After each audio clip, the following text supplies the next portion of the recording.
guys see the thumbnail. We got to talk about Teofimo Shakur, Dalton Smith, what this looks like. Dalton Smith is really shaking up the algorithm. I'll be honest with you. He's really done that in an impactful way.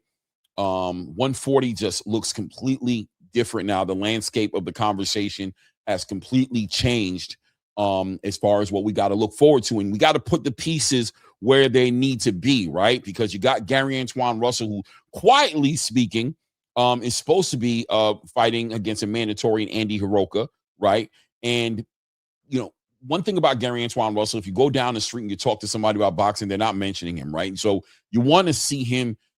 Obviously, you guys hear us talk on here all the time about activity and how important that is, but also, you know, showing face and things of that nature, being part of this conversation. Gary Antoine is the WBA champion, and quite frankly, probably behind Dalton Smith at this point, just because we just saw Dalton Smith. He may be the legitimate dark horse of the division, right? There's argument there to say that he's that guy, athletic, pedigree, punching power, explosive, all those great things, right, that he brings to the table. Legacy, a family legacy in the Russell name with his older brother, Gary Russell, and his older brother, Gary, not Antoine, because he's Antoine, but Gary, I can't remember his middle name. They're all Gary Russells, right? But the Russells in general, right? In general. So the division, and obviously Hitchens is obviously still there. He's in the conversation, almost taking up like a little bit of a Teofimo spot, right? Just, I don't want to say cringe as much as just doing a lot of talking, but none of that talking actually manifesting into any fights in the space. And, you know, how is that affecting the big picture? Because what's Hitchens going to do at this point?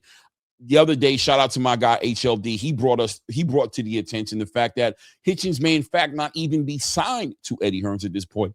Maybe advisory position Eddie Hearns is doing with Hitchens. I'm not too sure how to even process that, but ultimately there's a negotiation circulating through the space that might be happening between him and Oscar Duarte, which we know is a golden boy situation. Eddie Hearns already made it clear that he's not part of that conversation or part of that negotiation.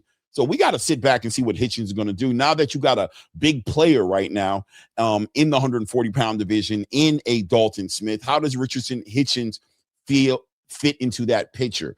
Is he looking to fight against Dalton Smith next? You got to think that's an easy fight to